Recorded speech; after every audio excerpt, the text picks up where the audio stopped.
Parks and Rec, Larry. Meeting on Thursday, 3 o'clock. 6. 6 o'clock.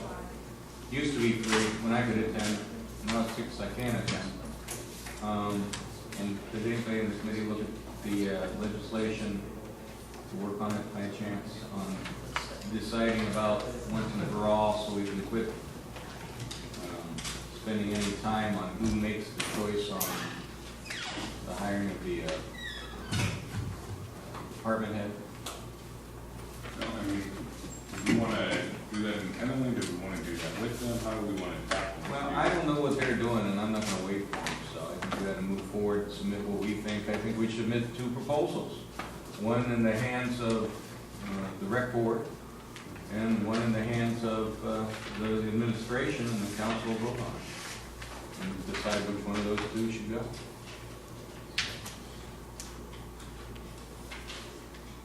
Well, That, or we could fine tune something and approve it, right? fine tune something? Yeah, we looked at something, we like parts of one and parts of another, and we said, you know, well, we'd rather see it done this way, and make that the one we vote on, or? Yeah, I think the only disturbing or time-consuming factor has been just on that one decision, though. It doesn't strike me that much else goes through there that ever creates any real waste of time. But this and all, this, I don't know, this always just comes up way too often about who has what control and should Well, I decide agree. once and for all. I agree with you that we should do something, and, fairly soon. Yeah. But also, All right, that well- doesn't mean, by looking at one and looking at the other, that it just has to be dug in on that. I mean, myself, I'm concerned we've got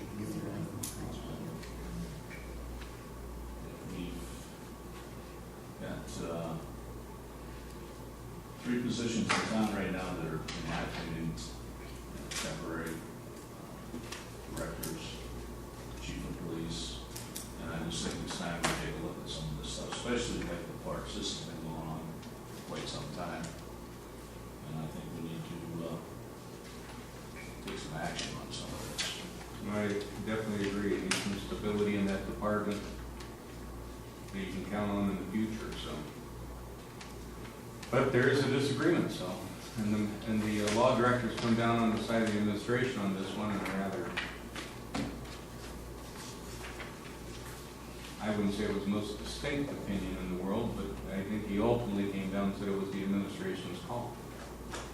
I know the rec board is not happy with that, and I frankly would disagree with that, would totally agree that the state says one thing, but our own municipal ordinance say something else, which makes the determination that Perry made not assailable legally, even though I disagree with it. I think it would come down either way on it. So. The state is the one that states the board is to have the authority? Correct.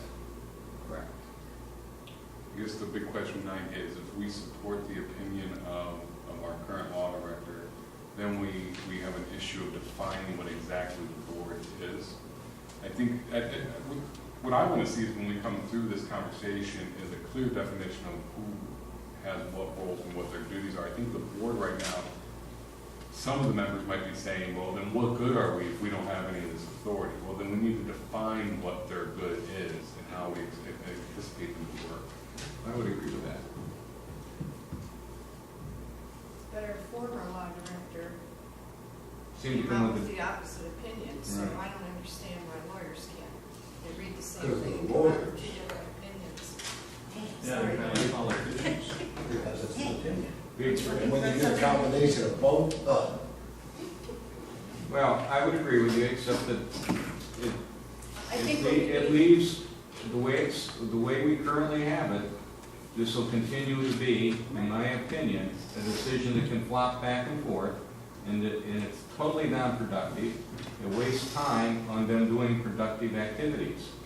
So I think it needs to be decided once and for all, so they know, the administration knows, and council ultimately knows, and the citizens know what's going to come out of that board and what the decisions will be, and whether those are binding on us. Nothing binding on us financially, but some of it will be binding on us in other ways. All right, well, I'll put together my thoughts on the two and then we can decide on it here. I mean, there's really just two options. I mean, Paul might be right, you can fine tune some of it, but really it's two options. You know, you accept the state, or you accept the city ordinance, and you modify the city if you accept the state. Yes, Paul? Well, there's still one, the board says they want to have it, the other one says the mayor, they want to have it. And I've had two people contact me that feel the council and the board should have it. So that is the third option. Okay, if you include us. Council still has control over the budget, that end of it. I understand that. I'm not sure if we get involved in hiring and firing. Council's involved in that too, as far as like board employees. We're talking about directors and things like that. Right.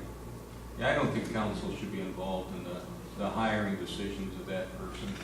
But ultimately, you know, someone could hire it and we could fund that position at 10 cents. I mean, we could do it. I mean, the mayor could veto it and then you'd have to see if they had an opposed to change it. But I mean, ultimately, we have that kind of say. But I don't think we want to be involved in the decision-making process itself. We have enough on our plates. And that's why you have two elected by, in my opinion, why you have two coming from the education system and three coming from the administration. That's a balancing act right there. Well, it's 3-2. Well, I guess one piece that I'm still trying to mull over is, you know, from my understanding of intergovernmental relations and things of that nature is, unlike the relationship of states and federal government, where states can kind of model their own form of governance in that state, cities and counties don't really have that privilege. They're fully creatures of the state that operate at the mercy of the state. The state kind of still oversees everything. We don't have any independence from our state, really. And so if that's the case, then can we vary from state law? Or are we beholden to that law? You know what I'm saying? well, I think that was clearly what Perry came down with, that since the city ordinance itself gave that authority in the statute to the safety service director and therefore the administration, that he said the state ordinance trumped the city ordinance trumped the state ordinance. I guess my question is, can a city ordinance trump a state? Well, according to Perry, it is. I can kind of give you an answer based on some other stuff I've been looking at.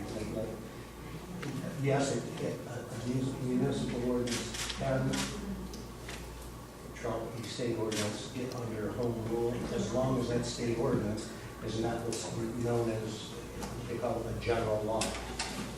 And I mean, I'll give you a case in point. This has nothing to do with the park board, but we have another ordinance right now as far as openly carrying firearms in Nassau. We have a city ordinance, even though the state of Ohio is an open carry state, we have a city ordinance that was done, God knows when, 50s, 60s, that prohibits it.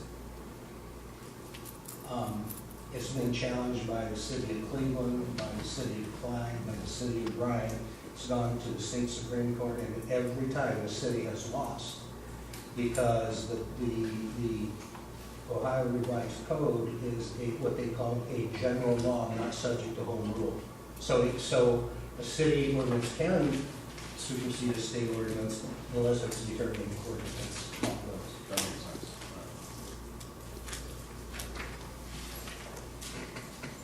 So, I'll have something ready for the next, before the next meeting, probably pass around by the end of the week. There's two options, fine tune it any way you want. And I'm not going to express an opinion on which way it should be until, you know,